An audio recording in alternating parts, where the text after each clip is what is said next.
Hello, welcome to Economic Divide with me, Kabatahwe. Where on this week's show, we will be looking at the situation in Britain that sees the children there going hungry as poverty strikes. Now, Britain prides itself as a modern, developed, and multicultural nation, claiming to have an excellent social service that's designed to maintain the needs and demands of its 66.5 million people. However, recent reports have painted a very different picture of the so-called land of hope and glory, as poverty kicks in harder than ever following the effect of the COVID-19 pandemic and, more so, Brexit. Now, with around 25% of the population living in poverty and 4.5 million of them living in deep poverty, the most severely affected are the children, with Child Poverty Action Group showing that after housing costs have been calculated, just under 40% of British children live in poverty according to IFS projections. The purple line here shows the after housing costs. Now, taking the view on a broader scale, the End Hunger UK charity have published some truly alarming figures, suggesting that, for example, 1 in 4 parents have skipped a meal as they cannot afford to eat. Also, 1 in 4 parents worry about not having enough food to eat and feed their families, and 1 in 8 people in Britain go a whole day without eating any food at all. Now, that's around 8.3 million people based on the entire UK population. As always, here on Economic Divide, we always want to hear from you about this or any other subject, so why not write to us, and we will promise to cover the stories that matter to you. Well, let's now take a look at our first report, which covers a recent story emerging from Britain covering free school meals provided to underprivileged children in Britain, studying the less than impressive food packages that parents are expected to feed their children with.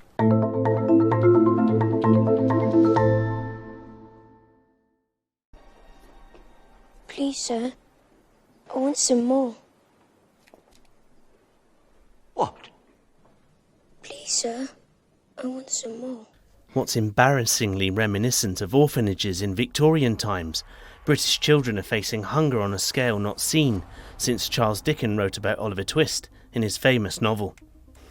Yet here we are in 2021, and with Britain undergoing the toughest of times in its economic history as a direct result of the COVID-19 virus, and more worryingly, Brexit, the biggest victims of all the Tory government's failure are the children, with figures showing millions of them are now living in poverty in the towns and cities of Britain.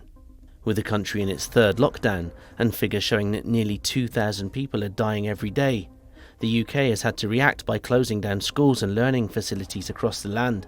However, the problem does not lie in the children missing out on their education, as painful as that may seem. The biggest point is that for millions of British children, it means that they're missing out on their 1 square meal per day. As for those in poverty, food at home is nothing but a wishful dream. But it's not just the poorest families whose parents or guardians are out of employment that are suffering. As the economic situation in Britain becomes worse, parents who are in work are now finding things tougher than ever, as the purse strings grow ever tighter, meaning sacrifices have to be made. We've had some people who were very in good jobs lose their jobs. And when they come to us, you can sense the stress and the anxiety because they've always been able to provide for their families. They've never had to get the begging bowl out, so to speak. For single parents or parents who are unable to work, the situation's even graver, with the United Nations Rapporteur on Poverty, Philip Alston, raising his concerns about how the people in Britain are slipping ever deeper into poverty. I think the employment statistics are very impressive. I think poor people need to work when they can, but what we see is a huge amount of in-work poverty, and we see those who can't get work for whatever reason because they're just not up to it, living in increasingly dire conditions. So when Britain asked the government to vote on extending free school meals to underprivileged children during holidays and lockdown, the Tory government of Boris Johnson voted overwhelmingly to not provide the service, causing people to step in and take action, something that we'll touch on later on in the show. But what followed was a sham.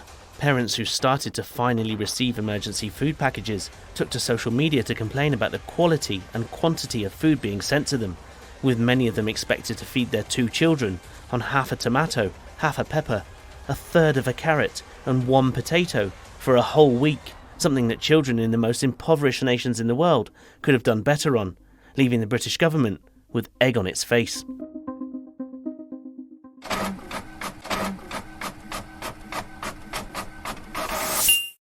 Joining me in the studio is current affairs and impact analyst Mahan Abedin and our special guest David Gordon, a professor of social justice and the director of the Bristol Poverty Institute at the University of Bristol. Mahan, welcome. Thank you. You're welcome. Let me first start with Professor Gordon. Many thanks, Professor Gordon, for joining us. First up, recent images on social media that I'm sure you've seen in the news, and that's the school emergency lunches. Many saying they're falling short of the standards that are expected. The complaints are that they cannot feed 2 children on the portions that are given. Why is the government then allowing standards to slip? And what are they doing to rectify the situation? Well, Kaveh, that of course is a really important question, and thank you for inviting me on your show in order to discuss these issues. There, of course, is a major problem of an increase in inequality and of poverty in the UK and around the world because of the pandemic. So what we've found is that over the past year, about a third of households have reported a fall in income.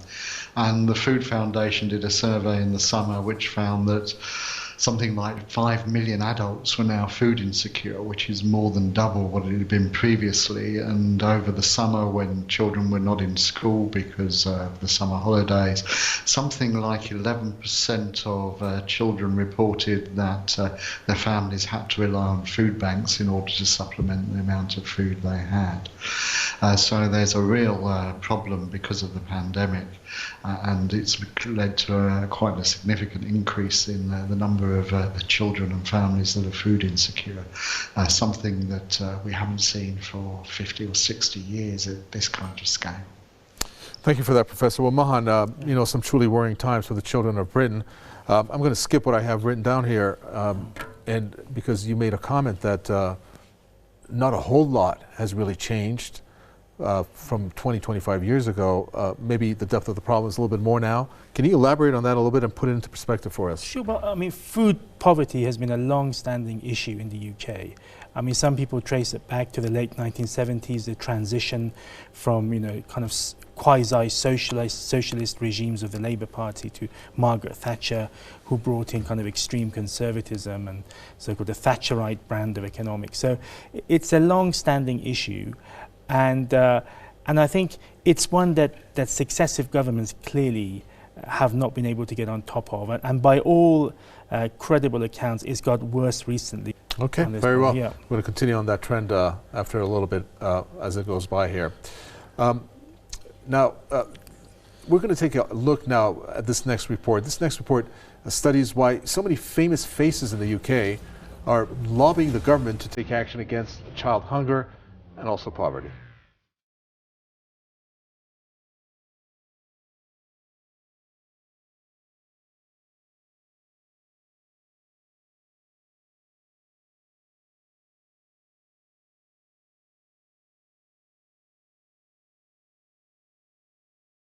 It was not just the parents of children who took to the likes of social media to complain about the shocking food packages that were being made available to British children stuck in poverty.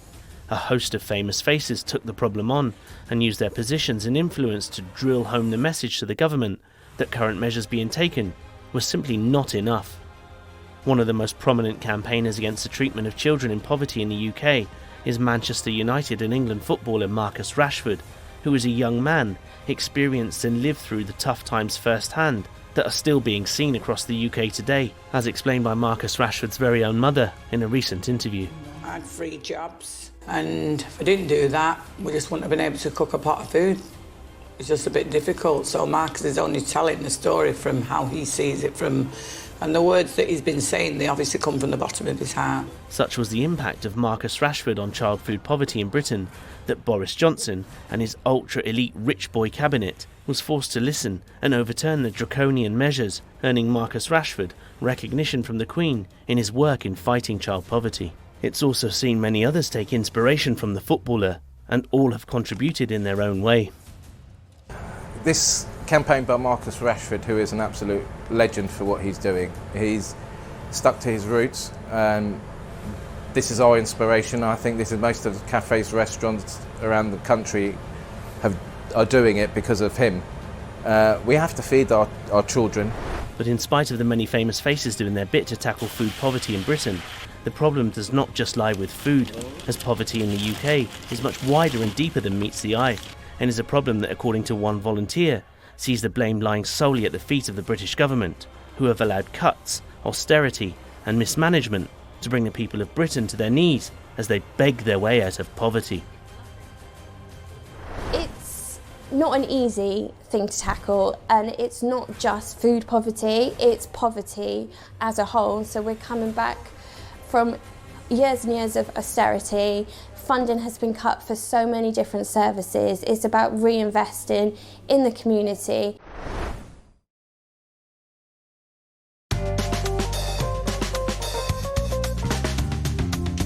Joining me back in the studio is Mahan Abedin and Professor David Gordon from the University of Bristol. Okay, Mahan, welcome back. Welcome. Let me go to the professor first. Yeah. Professor, some famous faces have stepped in to talk about this very important issue of child poverty. You have the likes of people like Marcus Rashford, you have Tom Kerridge. Why should it take such famous celebrities to finally come about and raise awareness and finally kickstart some form of action to be taken in tackling this very important issue?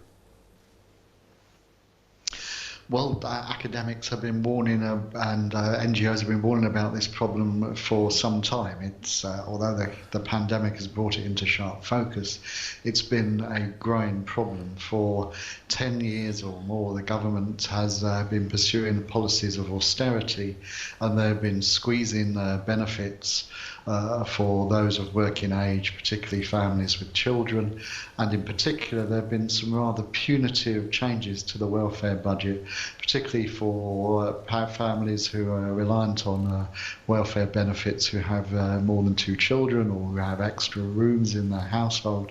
The government has really squeezed their incomes. Now, during the pandemic, they've raised those welfare benefits for some families, but again, these kinds of ideological squeezes on the incomes of some of the poorest in society are still in place. And it's taken celebrities to complaining in order for the government to suddenly wake up to these problems. They've just ignored all the NGOs and academics and been able to do that because Brexit so dominated the political debate. But the pandemic, reality has hit because of the pandemic, and there is a genuine and real dire problem in one of the richest countries in the world. There should not be a problem of feeding children. It's something that you might expect in sub-Saharan Africa or parts of Asia, but in the UK, it's a scandal. Okay, thank you for that, Professor. Mahan, let's turn our focus to Marcus Rashford becoming a thorn in the side of the Tory government, it seems, as his campaigns have led to numerous U-turns by Boris Johnson, for example, and earned him an MBE in the process. Why does Marcus Rashford, or anyone for that matter, actually keep defeating public policies that are set by the Conservatives, do you think? Yeah. Well, I'm not sure he's actually defeated a public policy, because the policy is still in place. The policy is to, quite literally, to starve people who can't afford it. Because as the professor rightly said, the UK has all the resources it needs to feed everybody in the country. But for ideological, political, and I would actually say cultural reasons, they're choosing not to do that. So they would prefer for kids to literally starve than to provide this universally. Now, Marcus Rashford, of course, he's a celebrity, so he's highlighted this issue. But I suspect that this is going to be a transitory thing. Somebody else may occupy his place. The real issue here is just the whole privatization of everything, including the provision of school meals for children. Now, not just a few weeks ago, a private company was actually paid £35 per school meal. Okay, so they were given this tranche of money by the government. And out of that £35, they actually spent £5 on the school meals, and they pocketed the balance. So the result was these grubby meals.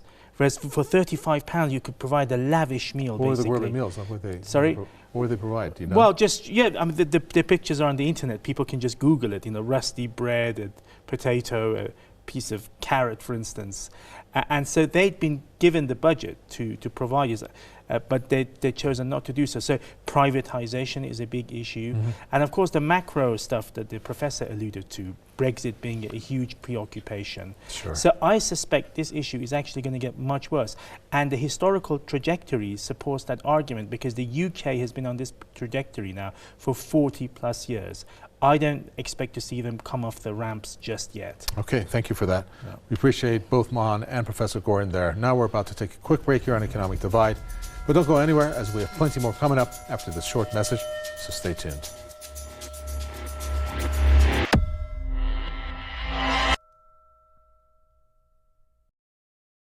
Welcome back to Economic Divide with me, Kavitah Wai.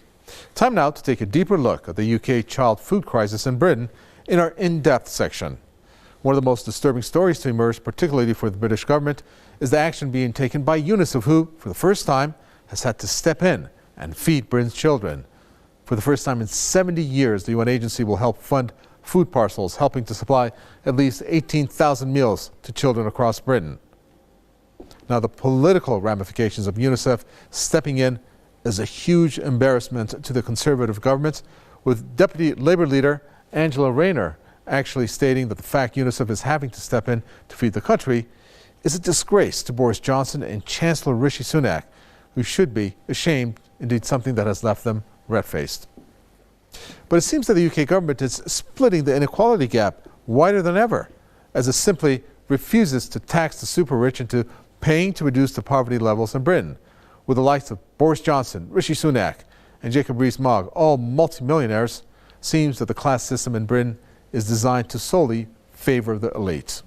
Yet with food packages still arriving unfit for purpose, it seems that the children of Britain living below the poverty line are stuck with food packages as seen on your screens and as you see over here, with 2 children designed to being fed for 1 week. Well, this raises the question as to just how parents are expected to manage as things go from bad to worse. Well, time now to take a look at our final report today, which examines just what the British government is doing to solve the problem.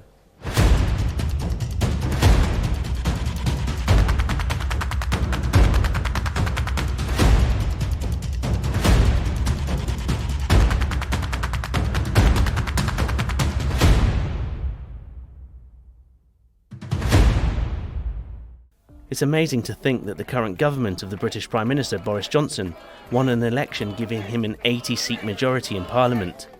The main surge in support for Johnson came from the voters in the so-called Red Wall area, who were once traditional Labour voters from a working-class background and lived in one of the poorest deciles of poverty in Britain, lulled into voting for the Tories under the false pretext of getting Brexit done. Yet now that Johnson has his feet firmly and securely under the table of the desk at Downing Street, when the poorest people in Britain needed their leader the most, he soon forgot who put him in his place and just how he got there. As a quarter of the British population fall into poverty, with nearly 5 million of those being classified as living in extreme poverty, what then has the government of Boris Johnson done to alleviate the problem? The short answer is not enough. Many people in Britain who are now considered to be in poverty were not in this position prior to Brexit or the COVID-19 pandemic. Yet the schemes designed by the government to save businesses and jobs appears to have fallen short of the goal, as furlough schemes and food packages have all shown to be failures as budgets limit the positive impact on dealing with the issue. It's hence why so many people in Britain have turned to non-governmental sources of assistance and sees Britain relying on the charity of local groups and individuals to see them through the dark tunnel of poverty, in particular when it comes to school children stuck at home with no food to eat. So now here we are now back feeding. Today's almost 50, but we've got another school talking to me this afternoon. I think they're on about another 30 odd children coming on board from tomorrow.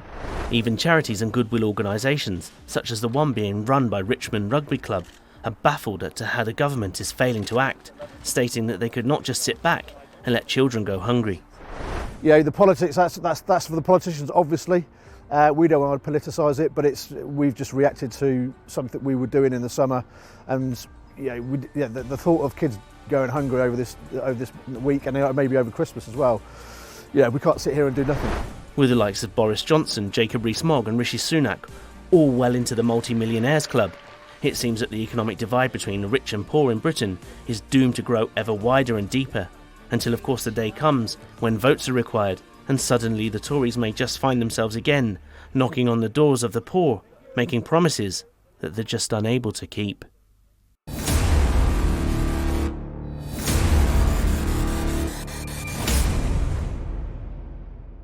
Back in the studio is Mohan Abedin and Professor David Gordon from the University of Bristol. Mohan, welcome back. Welcome.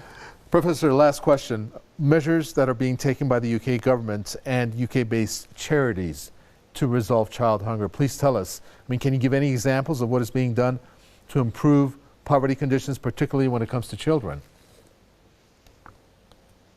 Well, the government has invested because of the pandemic, so it's introduced a furlough scheme, so most of the people who would likely have become unemployed have not done so, although of course there are gaps in this safety net, and unemployment has more than doubled, although it's still at a much lower rate than it would have been, and they have increased the benefits.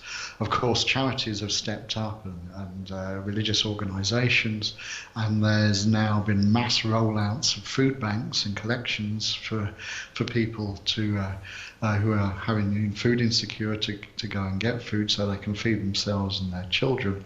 But we have seen an increase in destitution, we have seen an increase in children going to bed hungry, things which never used to exist 20 years ago and shouldn't exist today. It is an embarrassment. There should be no child going to bed hungry in the UK. There should be no family dependent on food banks, and this has to change. Well, David Gordon, thank you so much, Professor of Social Justice and Director of the Bristol Poverty Institute at the University of Bristol. Thank you for inviting me, and you're welcome. With the rest of the show.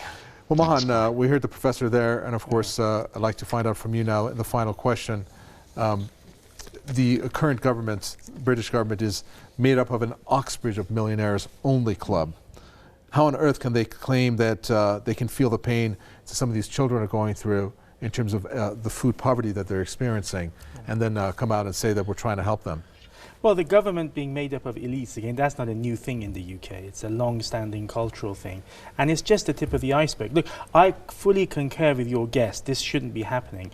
But I fear it will go on happening because, as I stated before, it's not just a political issue. There's ideology here, and there's also culture. So I don't envisage the UK getting on top of this problem. They have all the resources to do it, but they won't, because there's a long-standing, deep belief there that the state simply shouldn't be doing this. All right, thank you so much. We appreciate that, Mohan. It's good to see you again. Mohan Abedin in the studios with us. Also, thanks Professor Gordon from the University of Bristol again for his input into the program. Time now to take a look at our regular section, 1,000 Words.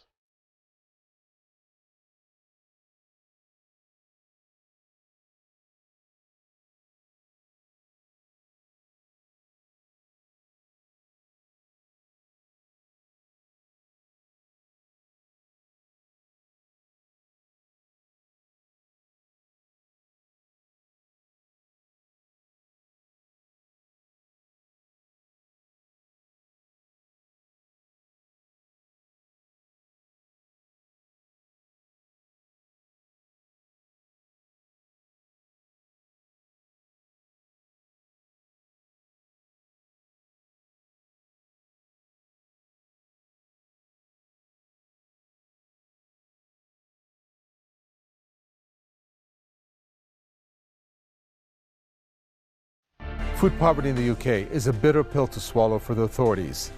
On the one hand, many children are going to bed with empty stomachs, wondering where their next meal is going to come from, while those are being given some form of aid are left disappointed by inadequate portions and unbalanced diets.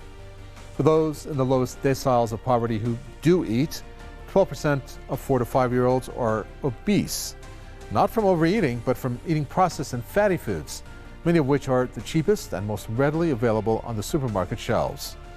With pressure now mounting on the government to resolve the situation, food insecurity in Britain comes with a huge human cost, a price that the current generations in the UK will likely carry with them for the rest of their lives, affecting their health, their well-being, and their futures.